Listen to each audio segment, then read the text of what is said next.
Hi, everyone. Welcome to another episode of Conversations with Dr. Cybersecurity. And this evening, my guest is Bibi Hamid from Toronto, Canada. Bibi, please introduce yourself. Hello, everyone. Good afternoon. Good morning. I am Bibi Hamid. Nice to meet everyone on this Zoom call. Thank you, Dr. Mansur Hasib, for accepting my request to discuss my passion about technology, to help women of color and to get into the industry, and to help educate middle and high school students the opportunity available in technology. I graduated from Capital Technology University with a master's in information assurance, as well as certifications from EC Council, Certified Ethical Hacker, EC Security Analyst, Security Forensic Investigator, and LPT, Licensed Penetration Tester. I have over 20 years of leadership with the IT desktop services, experience working in higher education, financial services, and nonprofit industries. As an immigrant, I struggled to become what I am today, and I'm a first generation in my family to attain the level of education. So I'm looking forward to get a mentor like Dr. Hasib, who stands out for ethical leadership and helping others in the field of technology and cybersecurity. Wow, what an amazing introduction. So, yeah, welcome. This is fantastic. I'm looking forward to this conversation because I'm sure a little bit of my own story and journey might be beneficial to you. So, what's your first question? So my first question is, how do I go forward to start my own leadership to succeed and focus on helping women and young girls in technology? Okay. So, your primary focus is going to be gender based. Most likely, yes. Okay, that's fine. Nothing wrong with that. So, first of all, you may want to narrow down your target. Is it because right now you have is a bigger range because you said women and young girls. So I would say the techniques and ways to find them is probably going to be very different, right? It might be better if you narrow down your focus more first. For example, remember when they talk about, say, a doctoral dissertation or a master's thesis or whatever, they always say narrow it down, then you succeed there, then you broaden. So, because you always want to, again, in terms of doing anything, you want to start small first.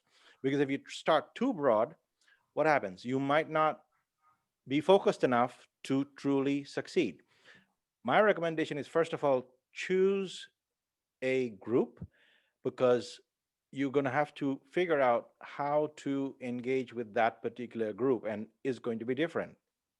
That's what I would recommend. For example, give you another example like that from my own life. I focused on graduate school. I focused on graduate education.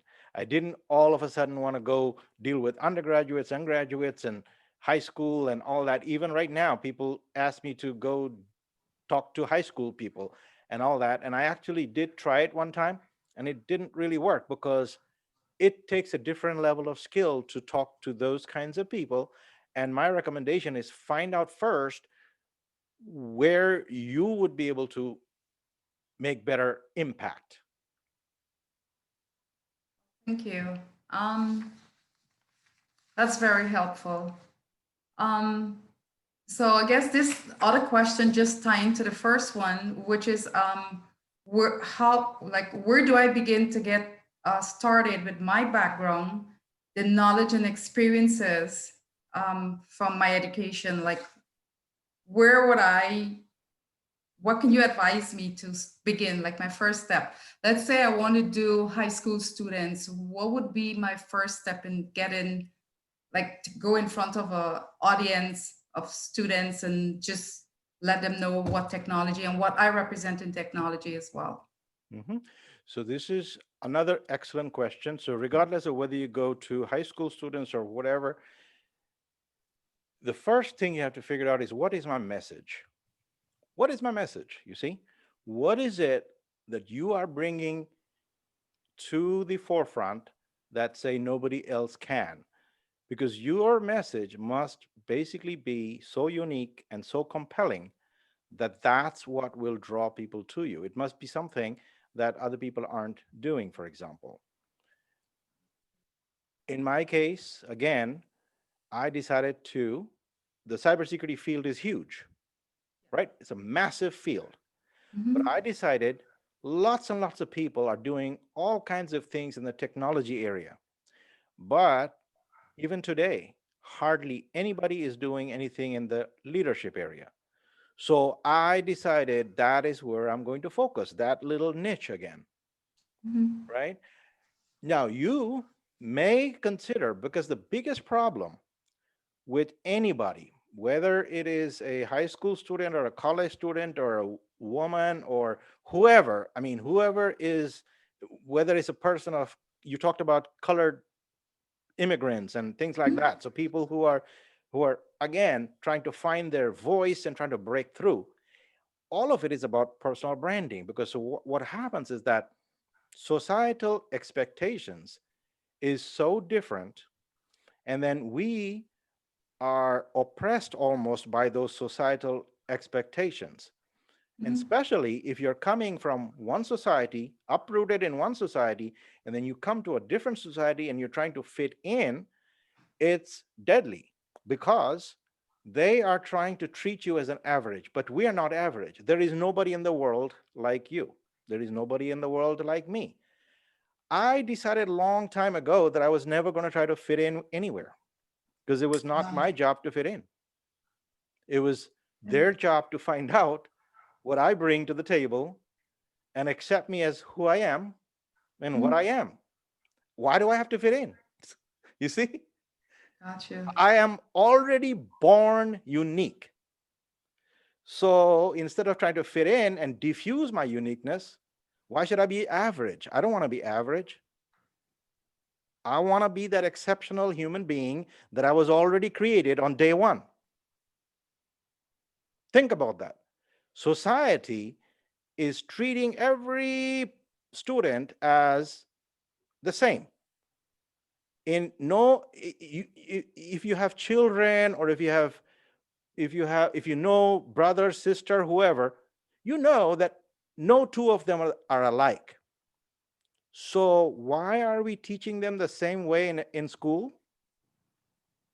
And this is why they get lost, because many of them are not suited for that thing. I just was talking to one of my friends today who just is buying 2 copies of my book for 2 of her sons. And one of them, she was trying to push that person to engineering or then medical school. And of course, that was not where he was. And unfortunately, nobody was ever trying to figure out, what is he made to do? What is his passion? See, as a child, part of the reason that I became who I am is my mother never told me to do anything. She never said, oh, you got to be an engineer or a doctor or whatever. She basically said a very key message. She said, you have to figure out where your mark will be. So don't ever do one thing at a time. Do 10 things at a time, because the 10 things at a time will expose and what do you call, develop 10 parts of your brain. And in doing those 10 things, you will find out what it is that you're good at, what it is that you love, and you love so much that you don't want to stop doing it. That's the kind of job you want to do. So, and she was so right, because I ended up doing a career that did not exist at the time that she was my mentor, right? That she was telling me all this. The whole cybersecurity technology field, network engineering, none of this existed. When I became a network engineer, it was not being Mhm. taught anywhere in the world, right? So this is the thing. So that is I need more voices to teach people that thing, to bring out their uniqueness. And in doing so, what will happen is that you will be building your own brand also, because you will be Okay. carving that niche, you'll be empowering. So I recommend that you try to do that, that you will bring out that unique gift that your mentees have. We need more people like that. That's what we need. All the stories in my book are people that I've helped in that way, or people who have listened to my messages and then gave it back to me in a very beautiful way. Dr. Tammy Erickson's episode and the key messages that she shared with me, these were my own notes, but when she shared that back with me, I was blown away. I was like, yeah, that's a great summary of everything that I've said. So I put that at the end of my book, in this book, as the summary of this entire book. Good. Excellent. So that's what I would recommend in your case. I think this is great that you have actually come and taken this initiative, because that alone shows leadership and initiative and uncommon thinking, you see? And those are the kinds of people that can help other people become uncommon also. Thank you. The whole idea is to be uncommon. You don't want to be common. Why? And guess what? You and I already start from an advantage point. You have a unique name, a unique face, surrounded by a whole bunch of people who kind of look alike, probably, right? So instead of trying to fit into that, we should flaunt our uniqueness. I never tried to fit in. I know I have an accent, I know I have a brown skin, but that's my strength. Nobody will ever forget it, you see? I know. Yeah, my unique accent is very it's very unique. So people always ask, where are you from? And just start a conversation from there.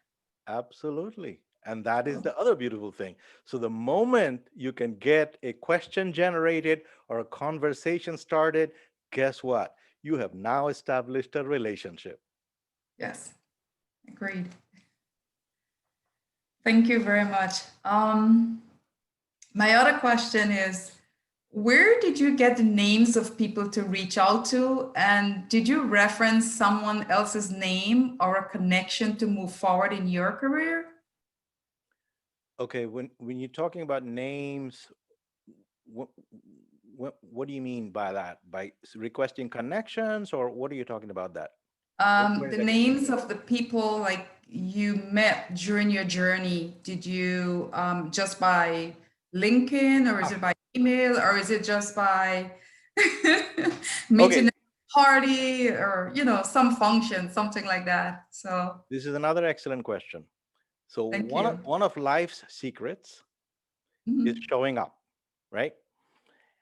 Even as a child, anytime something was free, didn't cost me much money, I could go there. I made the effort to show up. See, showing up, in my opinion, is 50% of the success in life. This is what I teach my students also. There are many times I speak at conferences, and as a speaker, I will often get free tickets. All right. And I offer it to many of my students. Guess what? Only the students that show up later on succeed. And as a matter of fact, one of them actually quoted me on that. I told her, just show up and you will see magic happen. And guess what? What happened was, just a few weeks ago, I won an award, and she was the one who had nominated me for that award. As a result, both of us got free tickets to that show. So I told her, hey, you want to come? She decided to come. Guess what? She won a $250 gift certificate as a door Wow. prize. Wow, I just mean, for showing up. That's a nice story. not only that, another time I was speaking at a conference and she was 3 hours away, but it was free. But she didn't want to drive 3 hours in the morning. So she came the night before, made that investment. But guess what? As a result of that, she was able to perform a rap in front of 1,200 people at that conference. Then she got a video made, photographs, and guess what? Somebody saw that video and offered her a job.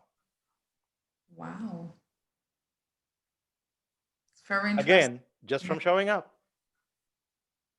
Okay, thank you. That's very good. Showing up is very important. So show up, collect the business card. So anytime you show up, you got to maximize the connection, right? So take business cards. And you're going to say, in this world, why do we need business cards? Well, business cards that actually allow you to make that initial conversation or whatever. Have a personally branded business card so that it will generate questions and all that. And then you can ask, I'm giving, here's my business card. Do you have one? I'll be happy to take one. And they might say, no, I don't have a business card. And then you say, well, why do you not have one? And that alone is a conversation. So the key is to create that conversation. All right. And then make sure that you either follow up on LinkedIn, connect on LinkedIn. Hey, we met there with a note and all that. Start building that relationship. And then do content sharing. In other words, if you found something good, so let us say you're talking about your passion. Well, is there somebody who did a video or an article about your passion area that you would want other people to know about? That's something that you could share on LinkedIn. So the modern world of marketing is all about content marketing. You see, even this conversation that we're having here is content marketing, right? Because both of us are going to get exposure as a result of this conversation, because it's going to be a valuable conversation where people can get ideas from, right? You will be able to promote it. I'll be able to promote it. And guess what? Somebody else will see it. Both of us have suddenly gained some marketing exposure at no cost. Very clever. It's very smart. Yeah, if you go to a conference, write about the conference. What did you learn at that conference? See, many people go to a conference, they never blog about it, they never take a photograph, but that is important. You must take a photograph at every conference you go, with the signs, maybe with somebody. Hey, I attended this conference with such and such. This is what I learned. Write a blog. The blog could have stories in it. Guess what? Again, exposure. As you show up at these places, you will meet people quite by accident. You might suddenly see that your prime minister is attending the same event that you're attending. It has happened to me so many times. I attended events. For example, the current governor of Maryland. How did I meet him? I knew he was going to keynote one of the conferences. Well, I also happened to be at that conference. So I made sure that I was going to be around when he did that keynote. Then I learned that his wife was going to have an art show. Well, maybe he wouldn't show up, but maybe he might. I took the chance anyway. I showed up at his wife's art show. And guess what? It was an amazing conversation, because from his wife, I learned this. And guess what? He showed up at that event and he networked with everybody, took photographs with everybody, whoever wanted to take. So again, I have my camera and everything ready. All I have to do is, may I take a photograph with you? Everybody who's a public figure is going to say yes. Well, Okay. once you get that photograph, guess what? It's a brand promotion opportunity. Thank you. It's very good. Thank you. Um, my other question is, can I use your name and website to move forward with people in the industry or build my own brand? As in your website, are you talking about? Your website. My website. Your So website is cybersecurity.com. cybersecurityleadership.com. Leadership.com, yeah. Well, any content on my website can be shared by anybody, right? Because it's already Okay. there. So if you find a link, if you find my website that you find useful, you're absolutely more than welcome to share it with your people. And most people do that. Because see, that is why it's there. That's the beauty of a network. This is called amplifying each other's voices. See, Okay. if you amplify my voice, guess what will happen? I will pay back in return. That's called cross brand promotion. Okay. You see, I only promote the people who promote me. Why would I promote somebody who's never promoting me? Friendship doesn't work one way, right? Let us say you read one of my books. If you did a review, guess what? I would probably share that review many places. And I do that all the time. Actually, even today, there's an outfit in the United Kingdom who did a review of this book, Cybersecurity Leadership. They did a fantastic review. And guess what? Immediately I started promoting that review. As a result, the organization is getting free promotion, free publicity, right? That's Okay. cross-brand promotion. If you promote somebody's work, that Okay. somebody is going to promote your work, and you get free cross-brand promotion. I talk about that in this book also. This is the modern world. Advertisements do not work. Okay. Yeah, I'm learning that now as a modern. It's different, Very totally different. old Very school. different. Yeah. Very different. And it's all about people and relationships.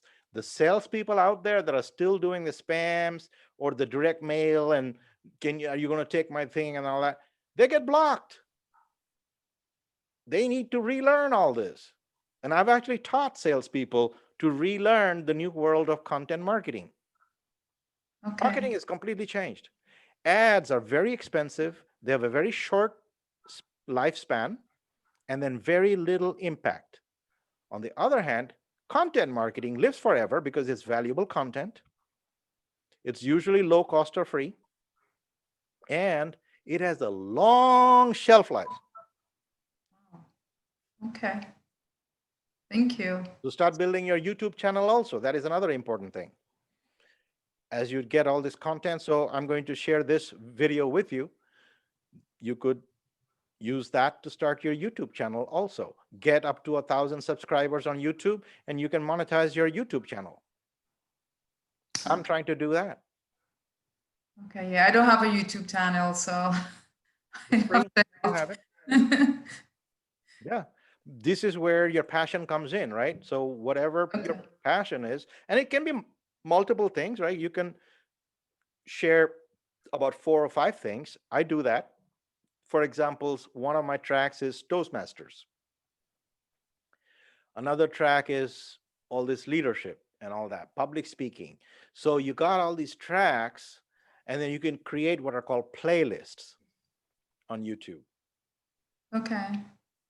And once again, you are providing value by creating those playlists.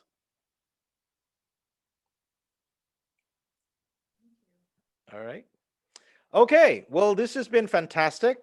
So we've chatted a good 20 or so minutes. I really appreciated that. Thank you for coming. And now I'm going to stop the recording and we can network for a little while.